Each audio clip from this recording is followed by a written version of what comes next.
two things. I mean, I think every community needs to implement its own version of ratings that suits the dynamics of the community, right?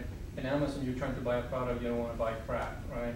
So it kind of makes sense. Now they did get a patent because they have kind of this two-tier system that's kind of smart, where people post comments and then other people say how useful that was, right? And they get this little table that says, here are the most useful positive reviews and the most useful negative reviews, right? In one view you say, oh, I noticed that the negative ones are people that are really taking it from an angle that I'm not interested in, and the positive ones have the angle I agree with, and then I can go on. So in a community, I can imagine that the community can decide what is the driver. It's not about not buying crap. It's about what's the use of this contribution, right? So you could say, is this useful for? And then an article that is useful for a lot of things should kind of rise up because it has a lot of possibilities versus one that is not crap, but it's very specific, so it answers a very tiny question and is useful for one or two things. Right? But you also brought up the point of rating the rating. Yeah. How useful was this That's the way rating? you police the gaming of the ratings, right? Yeah. By the community itself.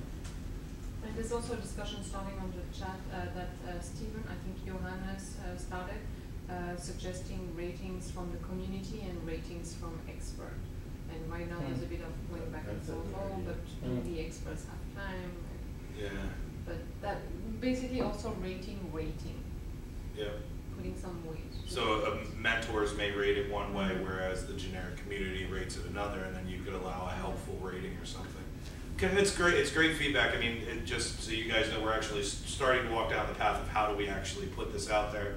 I had some concerns because, at SAP as usual, we have multiple ways of rating different things on different sites, and I think that it's always helpful to bring useful customer feedback, customers of the community more or less, than just us making a decision. I disabled ratings on all my YouTube videos because I thought the ratings, I have a pretty good idea of which videos of mine are good and which aren't, and the ratings had no correspondence with that. But a lot of times I got low ratings when I made fun of stuff that people really love, like Facebook or something.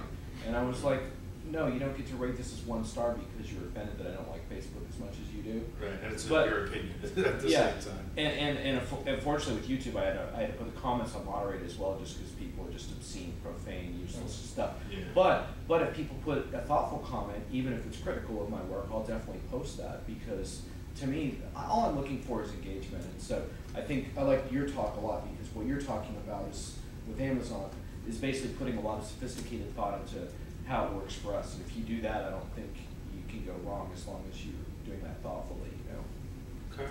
Or even take it just a step past that and not have that star rating or that blind number, but that you're rated based off of the thoughtful comments that you get back. You look at the amount of and the type and the quality of comments that are coming, and that's your rating. If it inspires good conversation afterwards, well, that's a good post. Mm-hmm. Yeah, and if for some reason you wanted shortcuts, you could be more sophisticated with that and ask people to evaluate based on 3 criteria. Made me think in a new way, educated me, helped me solve a problem, where people could say, I hated this opinion or whatever, and then you could see it, you'd be like, oh, okay, that's why they didn't like it, because they were offended by the person's opinion, Yeah. So anyway. So maybe even okay, so it's great feedback. I mean, that's exactly what a lot of times, it's hard to run a community network like that when you ask the question out in maybe a forum or something and you don't get a lot of responses back too. Well, I had a question.